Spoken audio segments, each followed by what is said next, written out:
Magandang hapon po, Eklesiya, dito sa Pilipinas. At ganoon din po sa ating mga kapatiran kung saan kayo naroon sa buong mundo.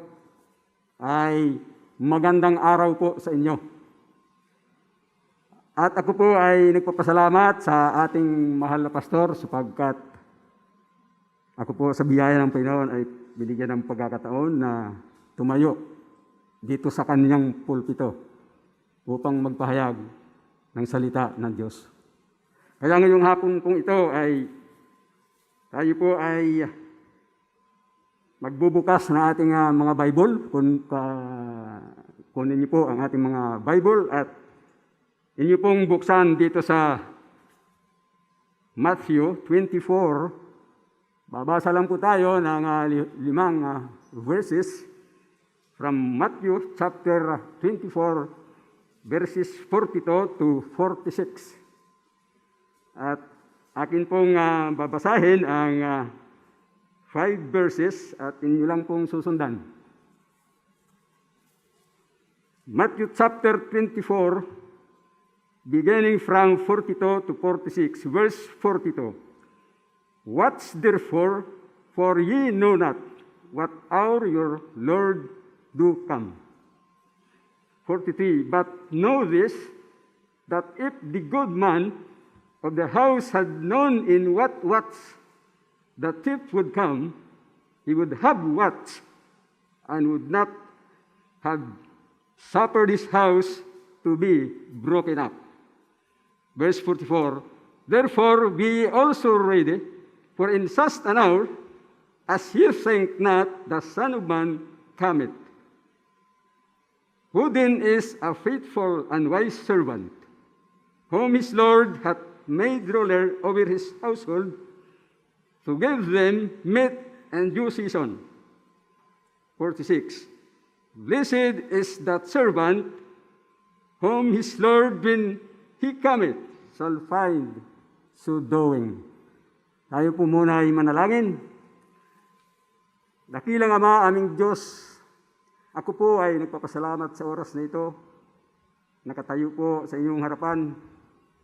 Nais ko po, O Diyos, ang iyong nabigyan ako ng knowledge and wisdom, Panginoon, sa oras na ito upang aking may deliver ang inyong mensahe. Anoint my lips, O God.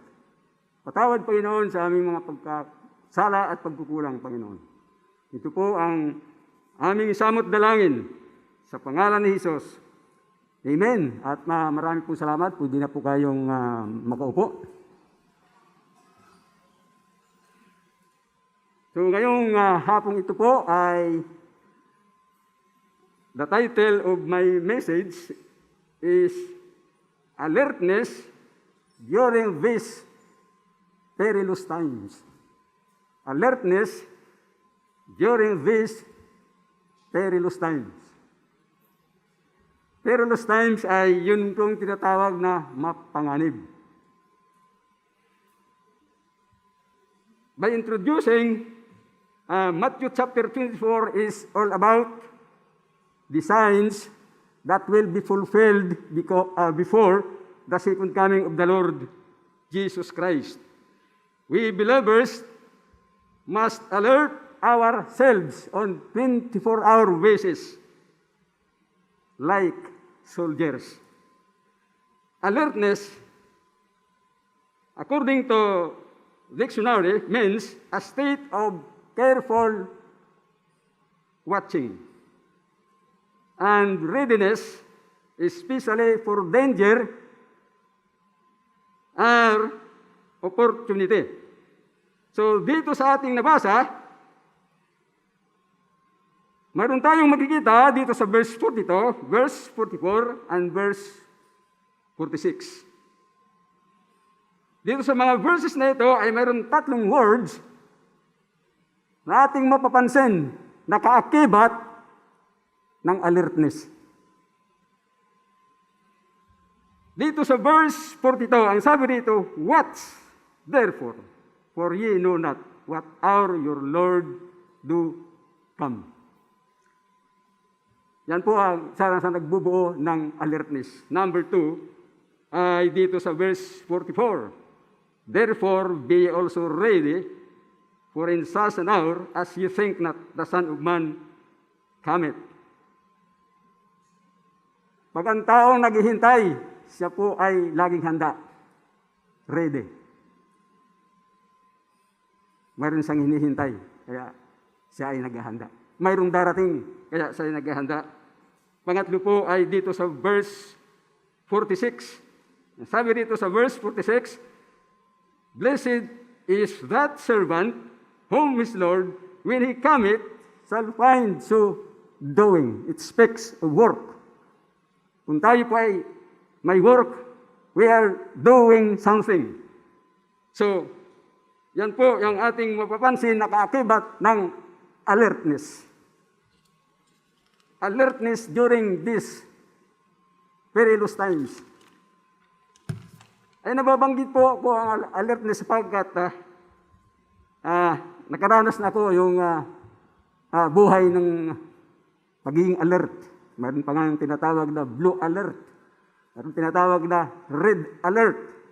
May mas matindi po sa red alert, full red alert. And I believe that we Christian today must be on the alert status 24-hour alert. Dako na tayo sa ating mensahe ngayong hapong ito. And 3 things, 3 commands that will guide us at this time. 3 commands that will guide us at this time. Yung nabanggit ko kaninang 3 ay dyan tayo iikot. Number 1, or Roman number 1, What's coupled with prayer? Ang sabi sa Mark 13:33, ang sabi, take heed, watch, and pray, for ye know not when the time is. So, ano ba ang ating babantayan sa kapanahonang ito? Number 1, watch for the rise of many cults. Lilitaw yung mga cults na yan. Mayroon pang lilitaw. Hindi natin mapigilan sapagkat sinabi po dito sa Mark 13:22, for false Christ and false prophets shall rise and shall show signs and wonders to seduce, if it were possible, even the elect. Yan po yung ating babantayan. Mga cults or mga kulto. Yung cults, a system of religious beliefs and ritual. So, ano ibig sabihin ito? Sa kapanahon ito, dapat tayo po ay lalong mag-aral ng salita ng Diyos. Nagpapasalamat tayo at tayo tinuturuan ng doktrina ng ating mahal na pastor. Sapagkat maraming nakikinig sa mga kulto na ito. At kung hindi natin alam ang ating doktrina, papaniwalaan mo ito. Subalit, salamat sa salita ng Diyos. Sapagkat kahit nadidinig natin yung kanilang maling tinuturo, ay alam natin na yung kanilang tinuturo, hindi ayon sa Biblia. Alam natin ito sapagkat tayo ang nakakaalam ng katotohanan. Ang sabi rito, itong mga tao nito ay nakakabula o nakaka-deceive ng tao. Kaya ang sabi doon sa 2 Corinthians 11:14, 2 Corinthians chapter 11 verse 14, and no marvel, for Satan himself is transformed into an angel of light. Kala mo, maganda, gwapo. Sabi dito, transform into an angel of light. Yan po ang ating babantayan. And number 2, watch for the coming of natural and human-made disaster. Matthew 24, verse 7, for nation shall rise against nation, and against and kingdom against kingdom, and there shall be famines and pestilence and earthquakes in diverse places. O mayroong mga earthquakes at marami pang darating. Yan po ang babantayan. Ano ibig sabihin dito? Pag nandyan yung mga ito, pestilence, mayroong earthquakes, salamat sa Panginoon. Yung takot natin, isa lang. Kung hindi ka saved ngayong araw na ito, ang takot mo doble. Matatakot ka pag may lindol. Subalit kung nadaganan ka ng bato, ang nakakatakot, alam mo ba kung saan patutungo ang iyong kaluluwa? So atin pong bantayan po ito. Last, number 3, watch for the increasing inconsistency of believers. Yan po ay nangyayari sa Matthew 24, verse 12. Ang sabi, and because iniquity shall abound, the love of many shall wax cold. Manlalamig po ang mga ibang mananampalataya. Yan po ang ating bantayan. Baka isa na tayo dyan. Lalo na kung ikaw ay bagong mananampalataya. Dati nag-a-attend ng prayer meeting. Dati nag-a-attend ng doctrine class. Nawala na yung panghapon na pananambahan. Hindi na nag-attend. Nanlalamig. Bantayan po natin yan. So ano po ang ating bantayan? Bantayan po natin. Watch for the rise of many cults. Watch for the coming of natural and human-made disaster. And watch for the increasing inconsistency of believers. Roman number 2. The word wait, coupled with patience. Sabi ng Psalms 40 verse 1, Psalms 40 verse 1, I waited patiently for the Lord, and inclined unto me, and heard my cry. Napakasarap po maghintay. Alam ko, mayroon tayong mga hinihintay na darating. So, sabi rito, number 1, ano ba ang ating dapat hintayin sa kapanahonan ito? Number 1, we should wait for the coming of the Lord. Kasi babalik muli ang Panginoon. Kaya maging listo po tayo, be alert. Kaya sabi doon sa John 14:3, and if I go and prepare a place for you, I will come again and receive you unto myself, that where I am, there ye may be also. So yan po ang una. We should wait for the coming of our Lord Jesus Christ. Number 2, we should wait for the fulfillment of God's promises to us. Ang sabi doon sa 2 Peter chapter 1, verse 4. 2 Peter chapter 1, verse 4, whereby are given unto us exceeding great and precious promises, that by this ye might be partakers of the divine nature, having escaped the corruption that is in the world through lust. We should wait for the fulfillment of God's promises. Marami tayo pong mga pangako na binigay sa atin ng Panginoon. At yan po ang ating hinihintay. Kahit sa ating mga bisita na nakinig ngayon, may pangako sa inyo ang Panginoon. Yan ang sinasabi doon sa John 3:16. For God so loved the world, that He gave His only begotten Son, that whosoever believeth in Him should not perish, but have everlasting life. Kahit sa inyo, sa aming mga bisita, maaaring ngayon lang nakakinig, may pangako po sa inyo ang Panginoon. We should wait for the fulfillment of God's promises. And number 3, we should wait God's answer for our prayers.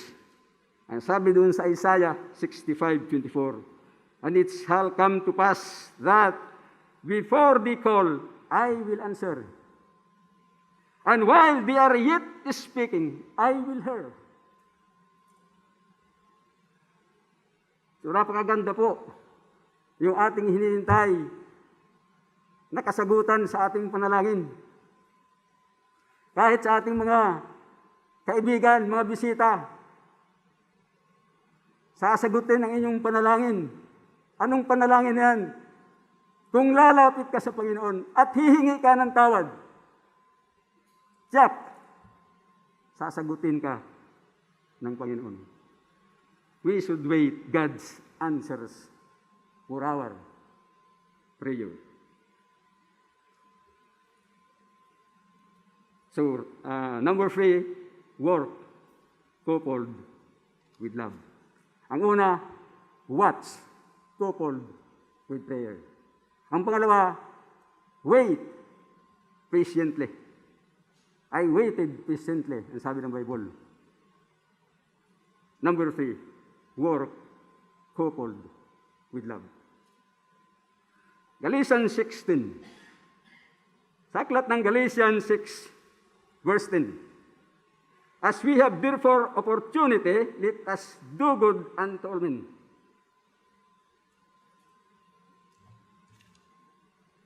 Especially unto them who are of the household of faith.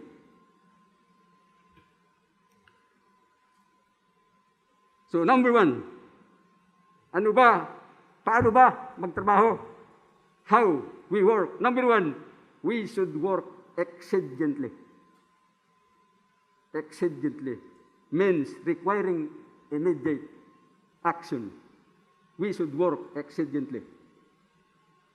The perfect example nito ay ating Panginoong Hesukristo.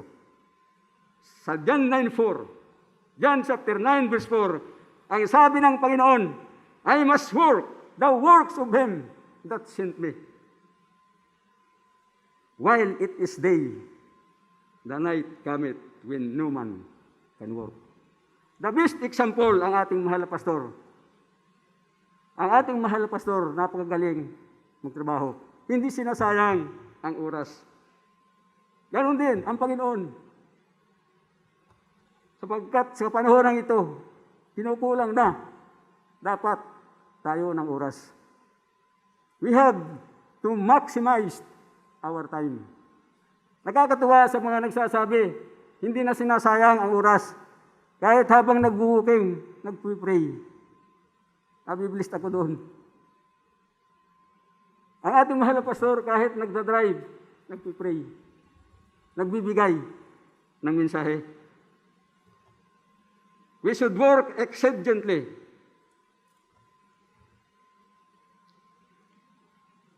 Number 2, we should work faithfully. 1 Corinthians chapter 4, verse 2, na kumuna sa atin. Ang sabi, moreover, it is required to a man, in stewards, that a man be found faithful. We should work faithfully. And number 3, we should work unceasingly. Huwag po tayong maghinto. Luke 19:13, and he called his 10 servants and delivered them. Luke chapter 19, verse 13, and he called his 10 servants and delivered them 10 pounds and said unto them, occupy till I come. Ibig sabihin, tuloy-tuloy tayo naglilingkod sa Panginoon.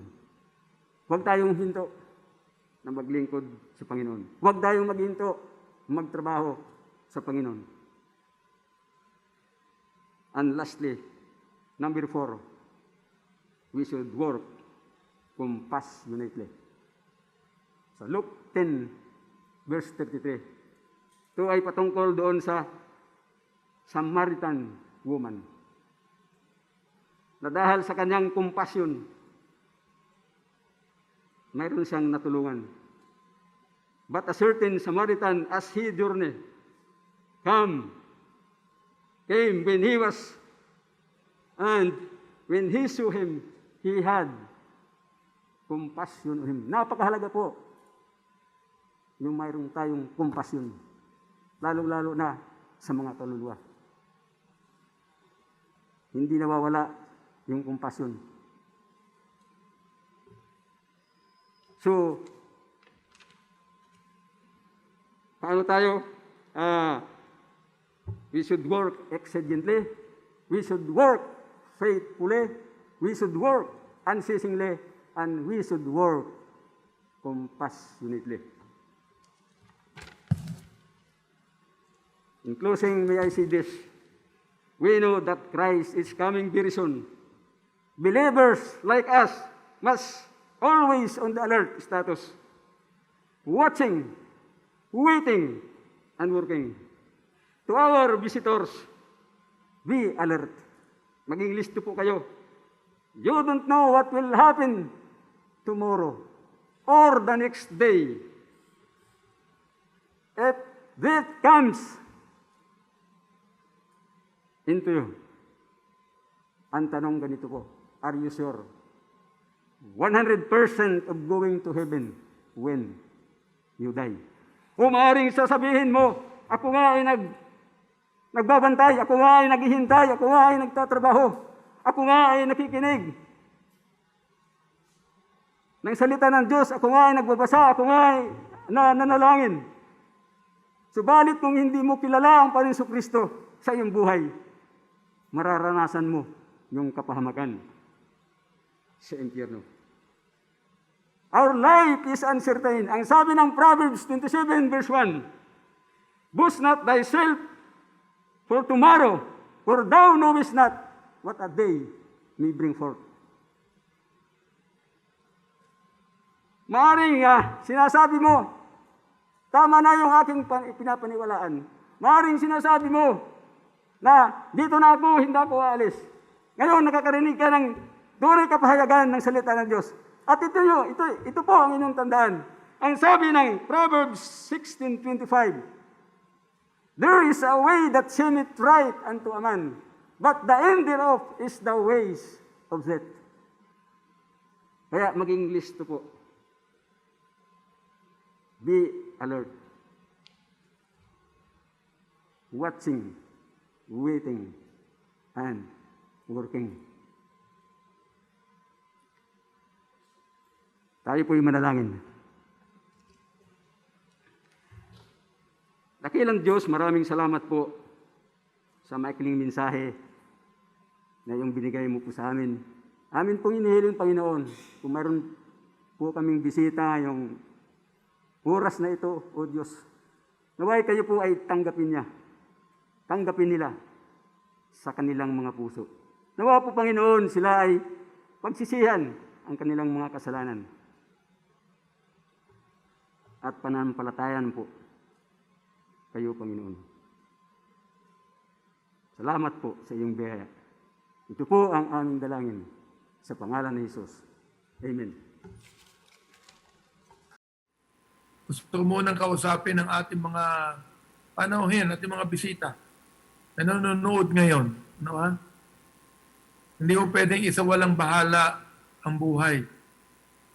Pagkat nakalagay sa Bible, life is so uncertain. Ano po? Walang katiyakan ng buhay sa mundong ito. Bukas makalawa, ngayon ikaw ay buhay at malakas. Bukas makalawa, ikaw ay wala na. Ang tanong nga ito, nakahanda ka bang harapin ang iyong kamatayan?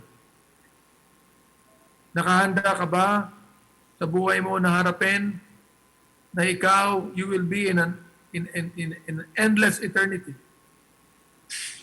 Nakahanda ka ba?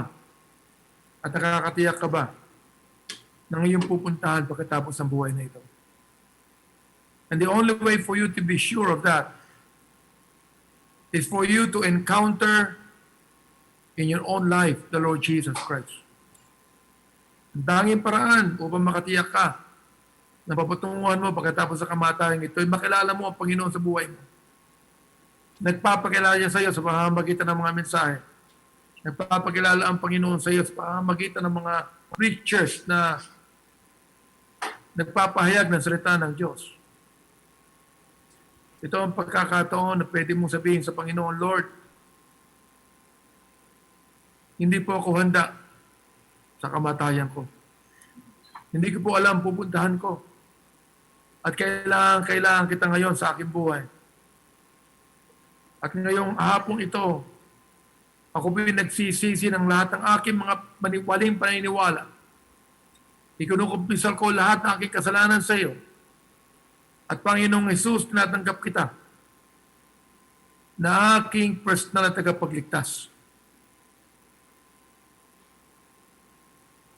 Ako'y sumasampalataya at nagtitiwala sa inyo lamang. Salamat po sa katiyakan ng kaligtasan na ibinigay niyo sa akin dahil lang po sa inyo. Ito ang aking dalangin. So kaibigan, kung ito'y pinalangin mo at tunay na sa loob mo sa katapatan mo sa iyong pagpapakahinuhod, ay tunay na binigay mo ang iyong buhay kay Kristo Jesus. Tunay na tinanggap mo siya sa puso mo. Bigay mo sa akin amin ang pangalan mo para matuwa kami at makigalak sa inyo. At may magpatuloy ka na makinig at manood sa aming New Life Bible Class araw-araw ng 4:30 upang lalo mo makilala ang Panginoon sa buhay mo. Lalo mo siyang makita. Lalo mo malaman ang kalooban niya sa iyo. Ngayon tinanggap mo na siya. Siya ay nasa puso mo na. Ang sabi ng Biblia. At naninirahan na sa iyong buhay. Panginoon, kami po inaanalangin. Nagpapasalamat po sa inyong salita, Panginoon. Nawa po ang bawat sa'yo nakinig. Ang inyong mga anak ay nakinig, Panginoon, na dapat kami ay mga full red alert sa mga panahong ito. Watching, waiting, and looking. Nagbabantay po at naghihintay. At tinitingnan ang inyong pagdating. Looking unto Jesus na siyang nagtapos ng kaligtasan sa krus ng Kalbaryo. Looking unto Jesus na siyang nagbigay ng kaligtasan para sa amin. Salamat po, Panginoon, sa katiyakan na binigay niyo sa amin dahil lang po sa inyong salita at dahil lang po sa banal na Espiritu. Pagpalain niyo po ang aming offering na gaganapin ngayon, O Panginoon. At nawa, patuloy na pagpalain niyo ang inyong mga anak. Ito po ang aming dalangin sa pangalan ni Jesus. Amen at Amen.